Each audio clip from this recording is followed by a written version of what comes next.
Welcome, everyone. This is class number 21 of the July 2023 Florida Bar Crash Course, and today is going to be jam-packed. We're going to review secure transactions, commercial paper, and then I'm going to go over tons of my practice questions that we've made live. There are 400 brand new multiple choice questions, including 50 for every subject, which includes commercial paper, secured transactions, and trusts.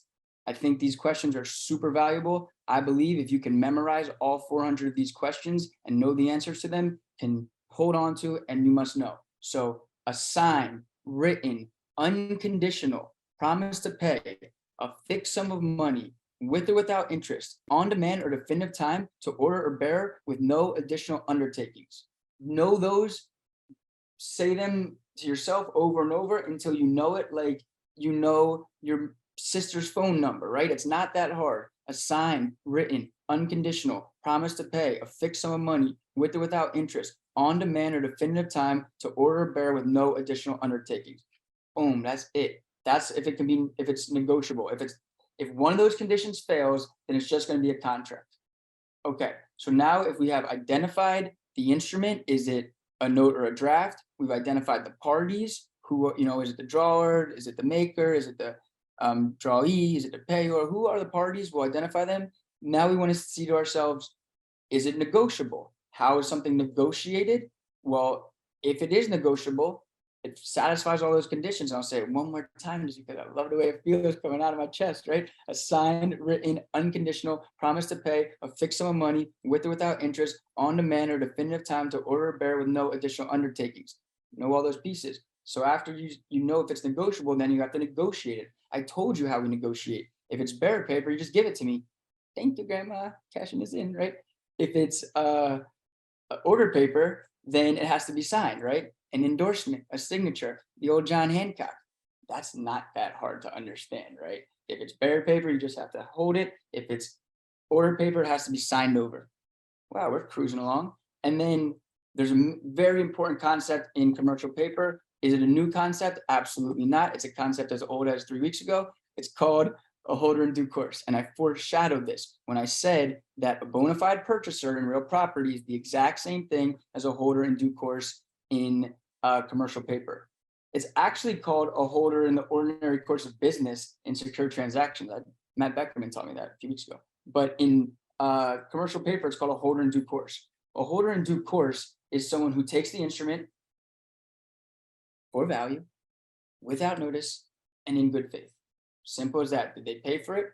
Yes, they paid for it. No, Omar, I'm not going through the PowerPoint yet. I'm just telling everyone how simple this is, and then I'm going to go through the PowerPoint and be like, oh my God, you just said all these things, and now I see them, and it's only a few things.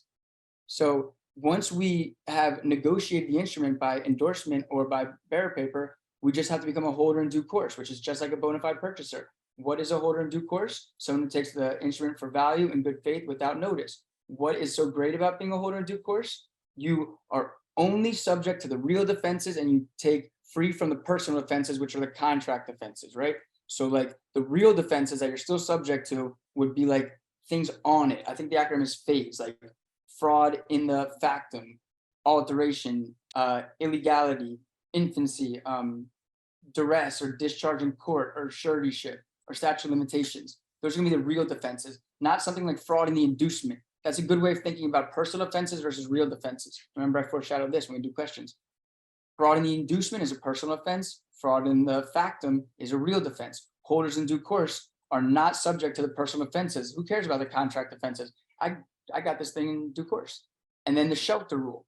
The shelter rule states that anyone who takes after a holder in due course, anyone who takes downstream will take upstream shelter in their status. The exact same thing with a bona fide purchaser.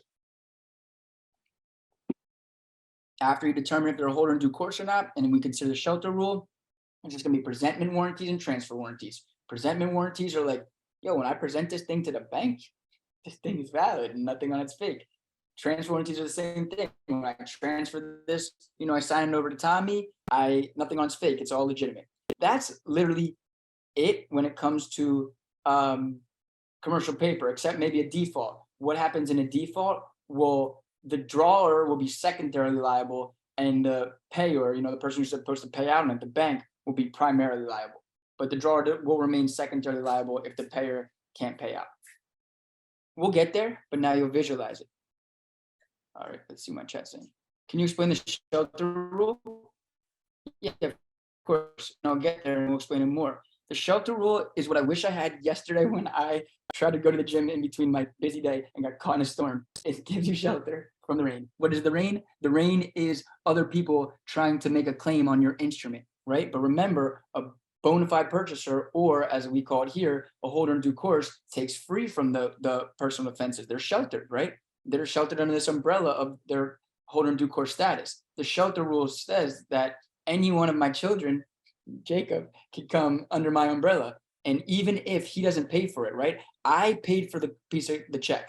Hey, look at this promissory note. It's dope. Do you want it? Yeah, of course I want it. All right, I'll sell it to you for $10 and you have no notice. And this is all in good faith. Sweet. Now, since I paid for the instrument, I'm a holder in due course. Good for me. And someone has, hey, I have a personal offense. And I said, get out of here. Can't bring that against me.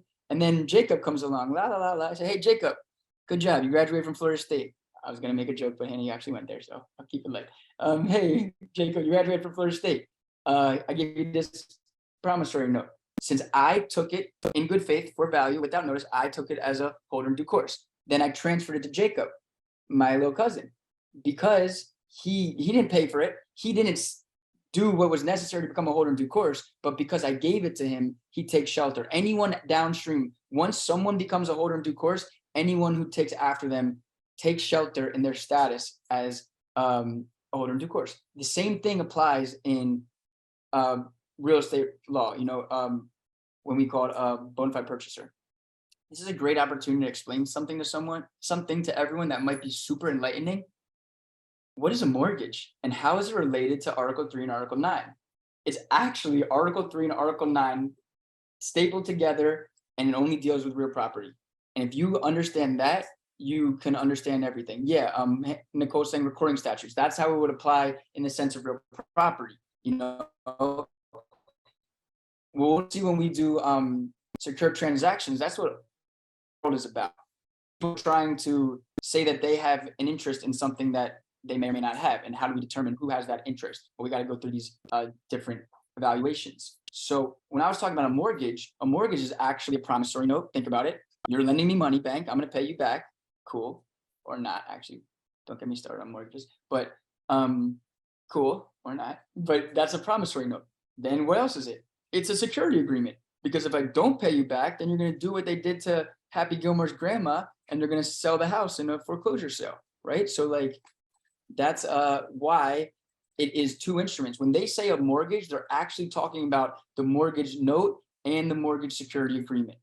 But that mortgage real property is its own world of law, so we don't even tackle that in Article 3 or Article 9. Article 3 and Article 3 is specifically just for notes, promissory notes, or drafts, or promises to pay. Don't make me say it again. Signed, written, unconditional promise to pay. And then secure transactions, as we'll see in about 15 minutes, are for things like inventory or equipment or consumer goods or farm products or tangibles or tangible intangibles. Holy moly, crossover city, tangible intangible, commercial paper. Either you're not following me at all, or that was an amazing moment in bar prep history, right? Because a tangible intangible, when we do secure transactions, is some type of collateral that'll be used as security, right? What's a type of collateral that could be used as security? A piece of commercial paper. It's tangible because you could touch it. It's a check, but it's intangible because it kind of isn't really what it is. You know what I mean? Like it's not all the money. It's just the check. So if I say, hey, Andrew, I'm gonna give you $100,000. Someone says that to me. I have to talk to everyone about that too at some point, about investing in IBIS Prep. But yeah, let's say everyone here wants to invest in IBIS Prep and they want to give me all this money. And I say, great, and I'll pay you back. But if you don't feel confident I'm gonna pay you back, then we'll put up this promissory note that Tommy gave me as collateral. That's an example of the worlds of secure transactions and commercial paper coming together. If someone actually uses the promissory note as collateral for the secure transaction. I'm getting ahead of myself, only like 15 minutes ahead of myself, but just let me reel it back in. Mortgages are a note and a security agreement. We don't talk about mortgages under Article 3 and Article 9 because property law is comprehensive in its own right. But for everything else, we will talk about the intricacies of lending money with the, intent to get paid back later, and that's called Article 3. And then we will talk about agreements that are collateralized, and that's called Article 9. But let's reel it all the way back in. A lot of fishing today to Article 3. So is the instrument commercial paper under Article 3? I mean, is it cash? That's not Article 3. That's literally cash. Is it a bag of tea? That's not, you know what I mean? Like it has to be a form of money, a medium of exchange that stands for money, not money itself. That's a good question. What type of paper is the instrument? I told you drafts are notes, drafts are 3 parties, notes are 2 parties.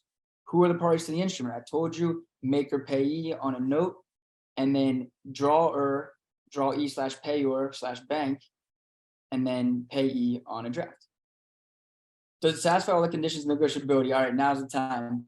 Can anyone, without looking at the paper, tell me what are the conditions of negotiability? I wish Jacob was here. I feel like he could have done it. So, Be a signed writing, signed, written, with an order to pay, an unconditional order. I want someone to say in the exact same way I said it. Oh, okay. Signed, written, unconditional, promise to pay, a fixed sum of money with or without interest. You're almost there, Natalie. I can't remember the rest. Without any undertaking or instructions. You skipped one. I'm gonna have the class go around and do the little jingle, I swear. Are we gonna have to do that, or is someone gonna save us? A signed, written, unconditional promise to pay a fixed sum of money with or without interest on demand or definitive time to order or bearer with no additional undertaking. I feel like Coach Boone right now. We're gonna do it again. All right. What is has it been properly negotiated, right? Signed if it's a freaking order paper, and transferred if it's bearer paper. I'm getting flustered because of the lack of memorization going on in this room. All right. Is the holder a holder in due course? If they take for value in good faith without notice, we'll consider shelter rule. If they're a holder in due course, they're subject to only the real defenses. Yep. Transfer warranties, presentment warranties, pat yourself on the back. That's the old strategy, because I used to be writing a commercial paper essay. It used to be easy. Now you're actually gonna have to think a little bit and know that these things apply. But trust me, if you can get my questions right, you're gonna crush it. All right. Article 3 commercial paper is the instrument commercial paper, negotiable instruments. Article 3 does not apply to money, payment orders, or securities, right? I told you stocks and bonds, money, cash, payment orders, like your order to pay someone, like a charging instrument. That's not commercial paper. It's got to be like promissory notes, drafts, IOUs. Those are the things you're looking for. A CD, maybe a certificate of deposit you would get from a bank. That's an example. A treasury bill from the US government. That's an example of commercial paper. Okay. What type of paper is it? Who are the parties? Notes, 2-party instruments, the maker, person who will pay, the payee, the person who gets paid. Remember, the person who writes it is either going to be the drawer or the maker. That makes sense. Like they're the ones who do it. The person who's going to get paid is the payee, always. You just have to remember in the middle, there's a drawee, who I always consider the drawee/payor. The drawee in the relationship to the drawer, and they're the payor in the relationship to the payee. That's why I call them the bank. Hopefully there'll be a day when I teach this class and banks no longer exist. And I could be like, back in my day, there used to be this thing called a bank. They did nothing and took all of our money and made you feel like they were doing us a favor. All right, let's not get into all that. So easy slide, right? Is it commercial paper, notes, and drafts? Now we got to get in requirements and negotiability. Oh my Lord, a signed, written, unconditional promise to pay a fixed sum of money with or without interest on demand or definitive time to order bearer with no additional undertakings. A signed, written, unconditional promise to pay a fixed amount of money with or without interest on demand or definitive time to order bearer with no additional undertakings. I'm going to say it one last time because I swear no one's memorized it yet. A signed, written, unconditional promise to pay a fixed sum of money with or without interest on demand or definitive time to order or bearer with no additional undertakings. What does signed mean? a signature. What does written mean? It's not oral. What does unconditional mean? It's not premised on a condition that the Dolphins win the Super Bowl or that you graduate from college. What is a promise to pay? Like, I'm promising to pay you a fixed amount of money. That's what Will was saying, a fixed amount of money. That was Will Watson's. Ask him about that if anyone was doing with him. Ask him about fixed amount of money. A fixed amount of money, with or without interest. Interest is okay. Interest is pretty much always, like, why would you do an IOU if you're not going to get interest unless you're just a really nice person? On demand or definitive time. Look at that. It has to be payable on demand or definitive time, not some, random time. To order or bearer, meaning like to order is signed by someone to over to someone, or bearer, it's by possession. And then with no additional undertakings, meaning like, in order to cash this in, Tommy has to go to the top of Mount Everest, right? I have a question in my QBank that has an additional undertaking. I forget what it is, but something like that. You have to do something extra to cash it in. It just has to be easy to cash in, right? So this is example of promissory note. I, James Monroe, do promise to pay City Finance Co. the sum of 50 grand. Repayments to be made in the form of 300 equal payments at 6% interest for $322.15, payable on the first of each month, beginning 8/1/2005 until the total debt is satisfied. All right. I'm telling you, if you can memorize this, I think you'll get like every commercial paper question right in the test. The only question they gave us as an example, there was a condition, therefore, no, it's not commercial paper because there's a condition. I was insulted by how easy it was, but who am I to be insulted by it then? All right, forms of negotiation. Bearer paper, you transfer it. Order paper, transfer of possession plus endorsement. What is an endorsement? A signature other than that of a signer's maker, drawer, acceptor, that alone is accompanied by other words is made on an instrument, right? You're transferring over to someone, not as the acceptor of it and not as the creator of it, but someone who's transferring it. Look at this old John Hancock, first person to sign the US Constitution. He was like, bro, let me in. Sign big as shit so no one else could sign. What is a signature? It could be a drop of blood. It could be like, Prince had that little symbol. There we go. Yeah. All right. Holders in due course. Yeah, people know Prince is. Prince is super talented. I should have showed you. I felt bad because I showed my class all these clips, and the Chappelle one was like muted. I didn't know if I'm on mute, you couldn't see it. But I had a lot of good Chappelle clips I could have showed you. The one with they're doing Prince is really funny. All right, holders in due course. Holder has both possession and rights to an instrument. That's what a holder is. If you only have possession and not rights to it, you're just a transferee. You're not a holder, you're a transferee. The first holder is to pay the instrument, right? The person who's supposed to get paid. Subsequent parties become holders if they're in possession of bearer paper or properly endorsed order paper. A holder in due course takes the instrument for value in good faith without notice. Hey, that sounds like a bona fide purchaser. The shelter rule provides that the transferee of an instrument acquires the same rights that the transfer had. Thus, a person who's not himself qualified as a holder in due course can still acquire that status if some previous holder, someone upstream, was a holder in due course. So that's going to be the same thing. That's an interesting concept to recognize. You stand in the shoes of the previous person. So if they were HTC, you become an HTC under the shelter rule. So the holder in due course takes free of personal offenses, only subject to the real defenses. The real offenses are fraud in the factum, alteration, illegality, incapacity, duress, suretyship, statute of limitations, discharge in court. FADES is the acronym. So does anyone remember my guy from criminal law, Florida criminal law? Does anyone remember his name? I told you that there's a link and he has all the Florida crimes written out.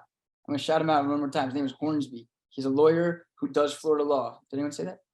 Yeah, Hornsby. See, I can memorize. I have a guy for commercial paper too. One thing about me is I can salute the legends. Like, I'm pretty good at what I do, but I'm not the OG. This person, this Sailor Moon guy, kills it. Yeah, Sailor Moon. It's a joke. Sailor, whatever it is. He kills it. And he does holder in due course. And then I think the previous chapter is negotiation of commercial paper and liability and discharge. I mean, you don't have to go too deep. I might do liability and discharge. I would definitely read chapters 22, 23, and 24. I mean, they're not short, but Lord, are they sufficient? Oh, look, he even has self-test questions. These questions I'll stand by. My questions and these questions are legit. Any other questions that have been recently released by commercial providers may have been written by children. These questions are legit though. Okay, so then after you have the holder in due course, conversation. Are they holding due course and do they take shelter in it? We have the transfer warranties and the presentment warranties. So what are the transfer warranties? The transfer is entitled to enforce the instrument. All signatures on the instrument are authentic and authorized. The instrument has not been altered. The instrument is not subject to a defense or claim in recoupment by any party that can be asserted against the warrantor. Does anyone know what that word means, recoupment?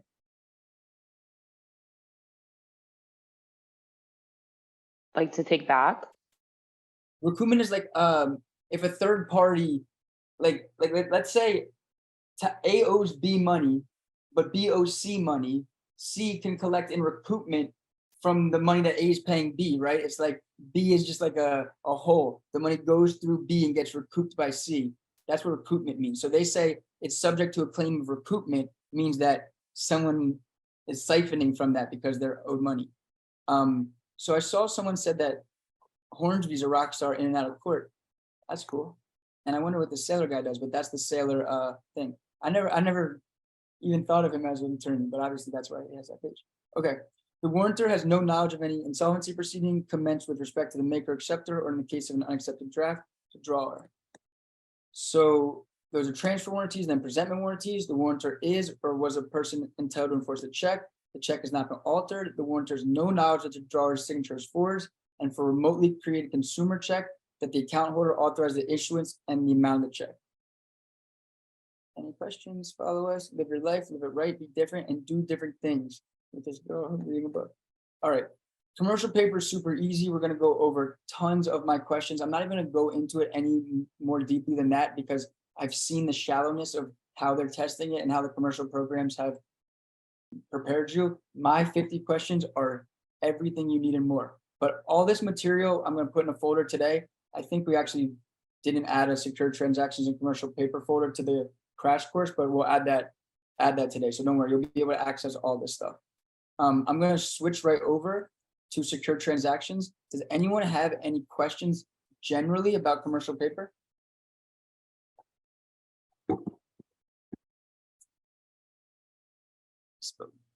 Can anyone tell me what is necessary? What are the elements of negotiability for a commercial paper instrument?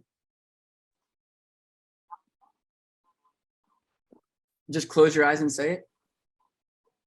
A signed writing that's unconditional, promise to pay a certain amount of money on demand or at a definite time to an order or bearer with no additional undertakings. Beautiful. Love that. The stuff isn't that hard. You know, I think everyone has this block on their mind, like, oh my God, I have to memorize something really hard. If I had my little man Jacob in here, 22-year-old excited boy, he would have memorized that after 2 statements because he would have locked in and learned it. And that's it.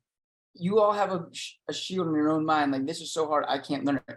No, it's not. It's like when I had to learn Spanish, like, hola, me llamo Andres. Like, it's hard, but if you just do it, you can learn it, right? Like, it's hard, but it's very learnable if you just take that shelter rule off your mind and just embrace, this is something weird that I have to memorize. Memorization is very easy. You just have to do it over and over again until you can say it out loud and then say it over and over again.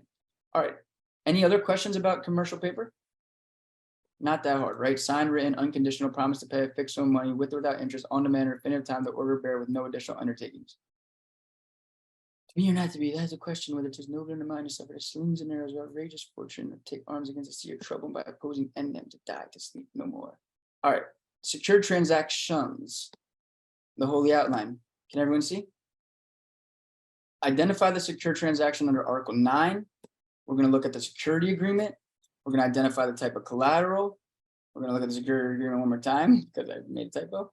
Then we're going to look at attachment, PMSI, perfection, financing statement, priority default. So if I can kind of speak my piece a little bit, what is a secure transaction? A secure transaction is a loan that is secured by collateral. What is collateral? Collateral is what the lender has the right to in case there's a default. What are the main types of collateral? Tangibles versus intangibles. Tangibles are like these tangible things we could touch, like equipment, consumer goods, farm products, or inventory. And then intangibles, I split up into tangible intangibles and intangible intangibles.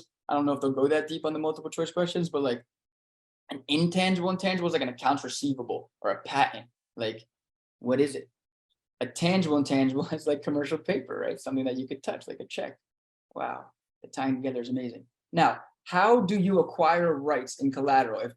If I agree to, lend Tommy money and Tommy says, hey man, if I don't pay you back, you can take my car. I'm like, all right, bet, like I need the new car. So let's do that. How do we do that? Well, for me to acquire rights in his car, we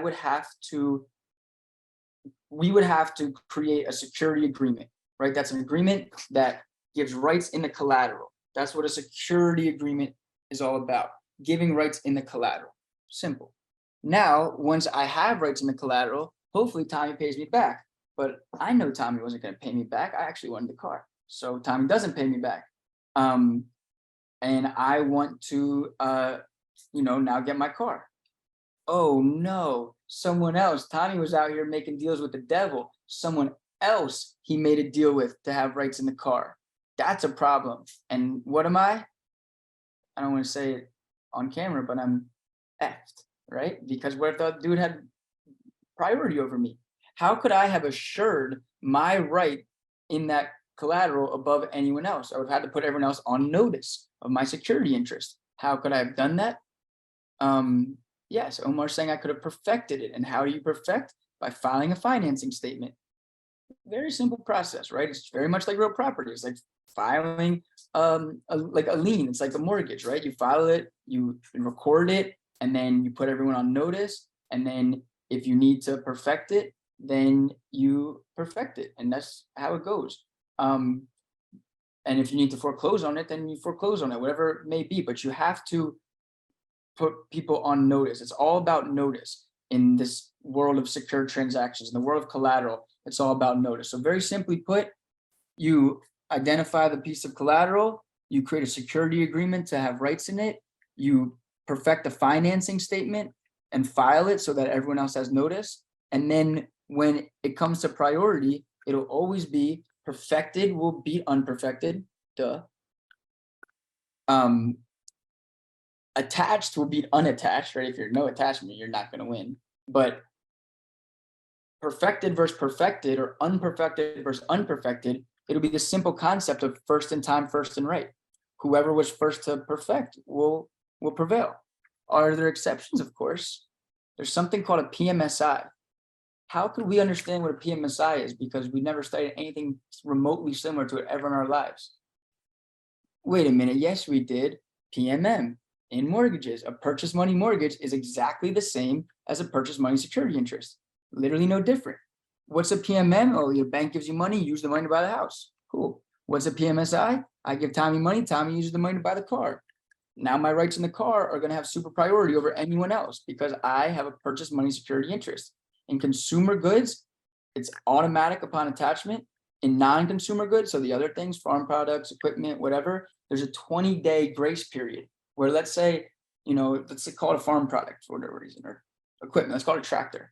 Tractor's tricky. I put a question about tractor on my test to trick people. Tractor seems like farm product, it's actually equipment, right? All right. So tractor, equipment, and I want to put, I give Tommy the money, Tommy buys a tractor. Do I have automatic perfection in that security? No, because it's not a consumer good. It's a non-consumer good. I have a 20-day grace period. So I've given the money. We have the security agreement. Boom. 15 days later, Johnny comes in and, creates a agreement and perfects it. Well, shoot, he perfected it before me. 2 days after that, I go and file my financing statement. Will I prevail over Johnny? Yes, because I had a 20-day grace period where no one could perfect before me. Even if I perfected day 19, it would supersede everyone else. That's a non-consumer goods. So you have automatic perfection in PMSI consumer goods, and you have a 20-day grace period for perfection for PMSI and non-consumer goods. I'm going over this quickly because it's so easy, right? Like I hate to say it, but whoever taught you secure transactions and made it hard needs to retire because it's a very easy subject. We're just talking about collateral. We're talking about a security agreement to identify rights in the collateral, we must file a financing statement to put people on notice of the collateral. And then priority will always be perfected beats unperfected. Perfected versus perfected, or unperfected versus unperfected will be first in time, first in right. And then the only thing that has super priority would be a PMSI. And you get a PMSI if you lend them the money and they buy it. And in a consumer good, it's automatic perfection upon attachment. In a non-consumer good, there's a 20-day grace period for perfection for attachment. Then after that, well, what else? Well, the big one. So what is going to happen? I lend Johnny the money. Johnny gives me rights in the Camaro. Johnny doesn't pay. The chickens come home to roost. And what do I want? I want to get my Camaro. Can I just go get it? Yes, I can. What can I not do? Breach the peace. There we go. I was gonna have to give an old reference and say shout out to Ludacris. I cannot breach the peace. He was disturbing the peace. But you're right, you can't breach the peace. If you can't recover the Corvette without breaching the peace, does anyone know what writ you must seek from the sheriff? Did anyone come to my class? Replevin. Writ of replevin. Shout out to the Simpsons clip I showed 2 days ago in my MBE class when Homer was like, boy, either show me a writ of replevin or pipe down. And then he drives off in a little car. Ariane, you don't get what I'm talking about because you weren't in that class. But I showed a clip where Homer made a reference to a writ of replevin. So that's what happens in secured transactions. You have a right to repossess. You can't breach the peace. If you need to get it without breaching the peace, you seek a writ of replevin. That's it. Secured transactions is super simple. Let's see. Yeah, writ of replevin is what we're looking at. For the Holy Outline, and this is not a religious course. I actually had a student last administration who couldn't come to Saturday class because of his religion. So I'm very sensitive. And then tomorrow I have a student whose pastor told him that he wasn't coming to church and was worried. But then I told him that I think God would be okay with studying, but I'm not sure. All right. So under the secure transaction, Article 9, with the security agreement, we identify the type of collateral. We're going to have attachment. Attachment doesn't always have to be by security agreement. It could be by possession or control if it's something like that would make sense, like an accounts receivable or, something that you could possess or control. Same thing with perfection. It doesn't always have to be by security agreement or by financing statement, but those are the primary ways. Anything that's either by possession or control would have to be something that would be an account, something that would make more sense to possess or control. Like if they have the authorization to get in your account, they don't need to file a financing statement because they literally are controlling it. PMSI, that's from an old commercial course video, which is you probably learned nothing, but you remember him screaming that at you. And then financing statement, priority default. All right, watch me teach this to you very quickly. Article 9 applies to any transaction that creates a security interest in personal property or fixtures by contract. So agricultural liens are an interest in farm products that secures payment for goods or services furnished. You see that word in agricultural lien. A consignment, giving a merchant goods, but not legal ownership, with the expectation the goods will be sold. That's like a pawn shop, right? Down here at the pawn shop. All right, certain lease agreements as collateral for goods. Be careful with a property lease. Landlord liens are not under Article 9, right? So again, you don't have to be that careful with it because you're not writing essays anymore. And the reason I said that's because back in the day, meaning February, people used to see property essays or contracts essays and write secured transactions or commercial paper essays because they didn't understand the subtle distinction. I think I've done a good job of explaining that real property is separate, right? Fixtures. You don't file a financing statement for a fixture. Well, you do, but it's not under Article 9. Well, it kind of is, but it's specifically a fixture filing. There's a specific filing for fixtures known as a fixture filing. So just understand that. What's a fixture? Something that is affixed to the property, right? We'll also understand the concepts of commingling and accession. Ooh. Does anyone know the difference between commingled and accession? Commingling and accession when it comes to collateral? I'm going to discuss it on the very next slide, I think. Wait. It has to do with proceeds, I think, right? Like when you commingle the proceeds of the collateral. Not necessarily. Proceeds aren't necessarily the concept of commingling and accession. Commingling and accession has to do with the goods. Let's look at a truck, right? A good old truck. Tires on a truck. Are they commingled with the truck? Or are they in a session onto the truck? They're actually in a session. You can take them off, right? I mean, if you drive it around the lot and it gets worn into, like, maybe, okay, now it's all one thing, but when it's just sitting there, it's basically in a session because you can see it differently. If you talk about like iron ore and it's mixed with a slab of concrete, that would be commingled, right? So just know that difference. It's not very important, but I mean, it's important to know the difference for no other reason than just knowing the difference of the terms. That a session is when something has been added to another thing, like a bike, the different pieces of a bike, the wheels, the handlebars, whatever, you can see the difference. Commingled, think of like paint, all the paint is mixed together. How are you going to pull out the red paint from the burgundy painted wall? Yeah. A session is like added on, commingled is like built in. That's a good way of thinking about it. So certain lease agreements as collateral for goods, be careful of the properties. All right, the security agreement. This is like the main thing that is important. A security interest is created by a written security agreement and by taking possession, delivery, or control of the collateral and attachment. So like a written security agreement or taking possession, delivery, or control of the collateral and attachment. So attachment is, the process of attaching. You attach by a security agreement. A security agreement is an agreement that provides for a certain security interest in certain collateral. And then, as we'll talk about later, a financing statement is a document that's filed to serve notice of security interest and must be authenticated. A written agreement is necessary unless possession, delivery, or control, right, for like accounts or whatever. And when there's no written agreement, the oral agreement creates pledges who have an interest in the security. I could definitely see that being a tricky multiple choice question, which is why I've included in my multiple choice questions, pledges, right? Like pledges are people who have an interest in the collateral, but not through a written security agreement, through oral agreement. They're called pledges. A pledge, to memorize that. All right, types of collateral, definitely going to test about this. Like they're just going to see do you memorize the 4 different types. I really believe that secure transactions in commercial paper are going to be even easier as multiple choice subjects. I wish I was taking it because I think they'd be so easy because I know the subject well. If you can just memorize it basically, you'll see they're not going to trick people because there's really no tricks to the subjects. Can I give an example of a pledge? Yeah, like if you are standing in school early in the morning and they raise the flag and then they play it over the no. A pledge in secure transactions is like, let's say I give Tommy money. And well, here's a better example. Let's just say I give Tommy money. I give Tommy money and for his business.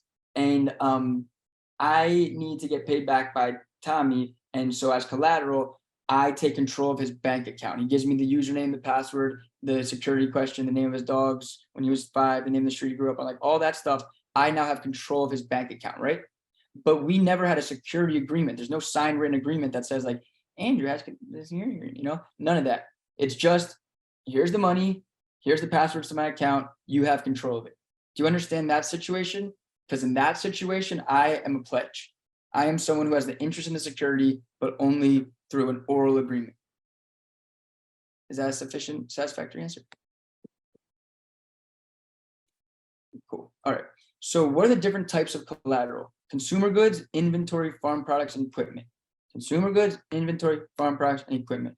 For some reason, that was like the most important thing to remember back when they wrote these essays. You had to know the 4 different types. So I imagine they're going to ask them as the multiple choice questions. Consumer goods, like a freaking baseball bat.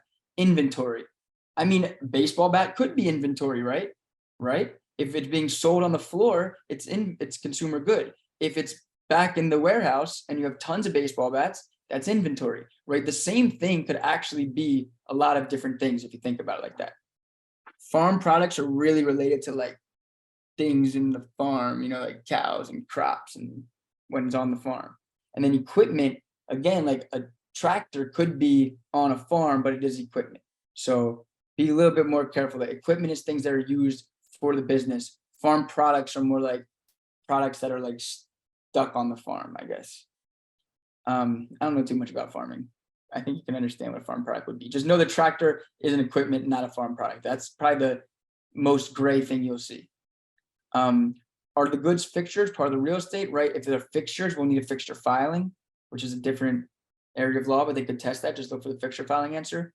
Accession or commingled. Remember, accession is identifiable. commingled, unidentifiable. Intangibles, tangible intangibles, or written instruments or documents or chattel paper, they might not use these same words that I use, but just conceptualize. Like that's a huge thing about this test. They're gonna talk about everything I talked about, but they might use their own vocab, but just, see through the forest and look at the trees. So intangible intangibles, accounts receivable, commercial tort claims, general intangibles like software. All right, attachment. Attachment is a process by which the security interest is created.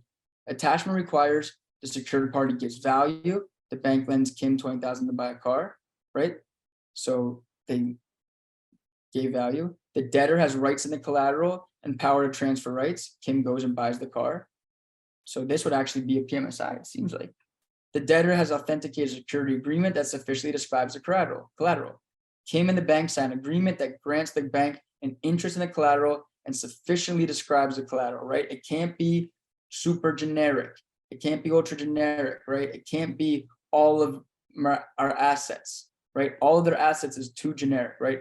The financing statement can be a little bit more generic than the security agreement. The security agreement needs to be a little bit more definitive. It can be generic, but it can't be all of my assets. It could be like, all the equipment or all of the books in this warehouse, but it can't just be ultra generic.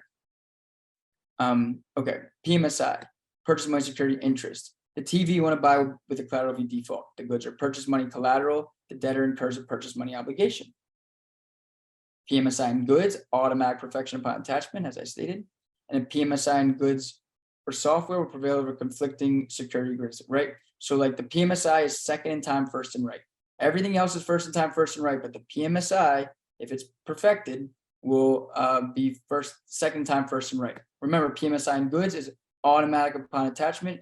PMSI in non-consumer goods, there's that 20-day grace period for perfection.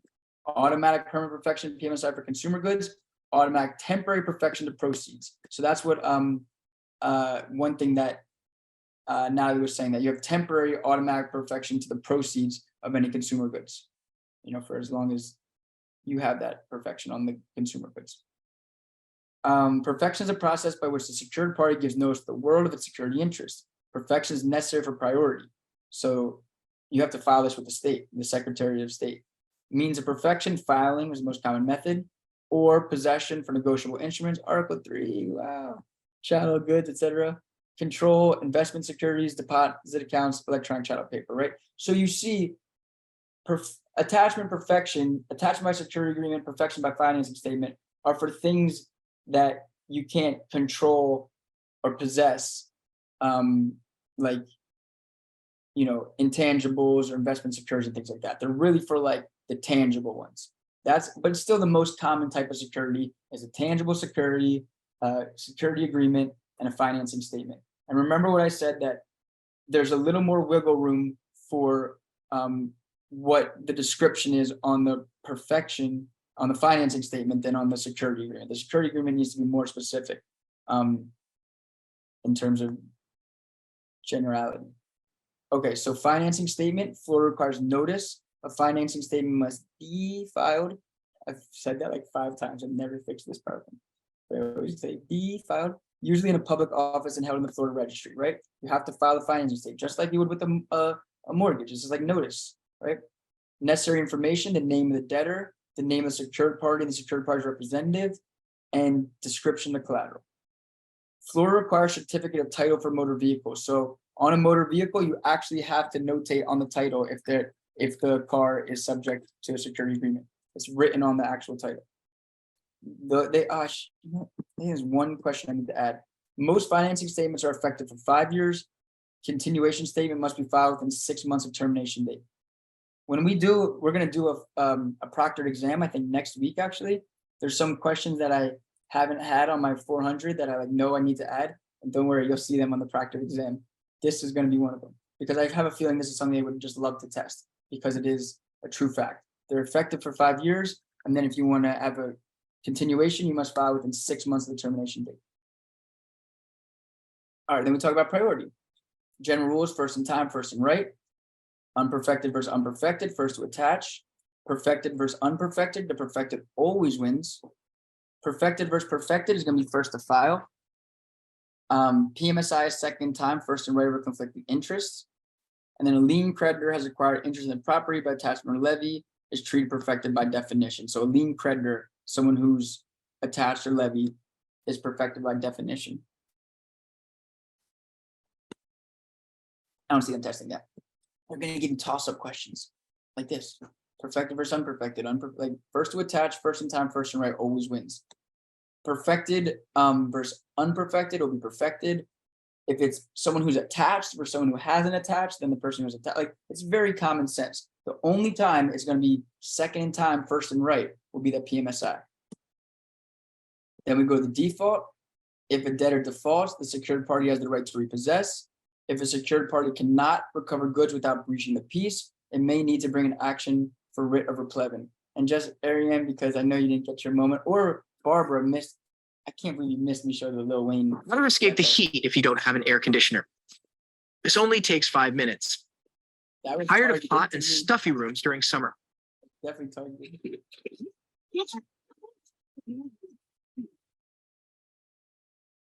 Didn't we see who owns the crop?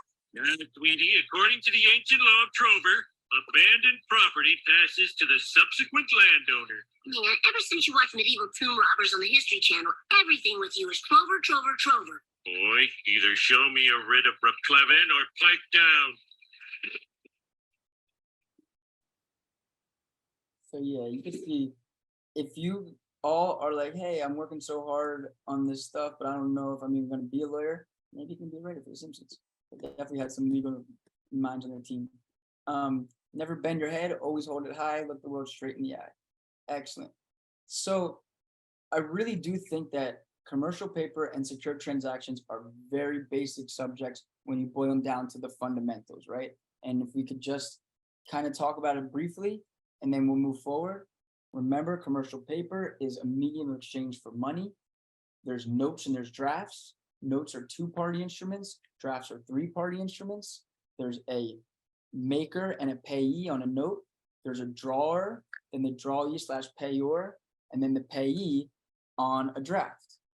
Order paper is negotiated by endorsement and possession.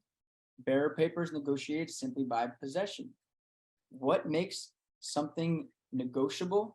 A signed, written, unconditional promise to pay a fixed sum of money with or without interest on demand or definitive time to order a bearer with no additional undertakings. I just know Gabby and I had a moment where she's like, yeah, I got it. I know all of it. Good.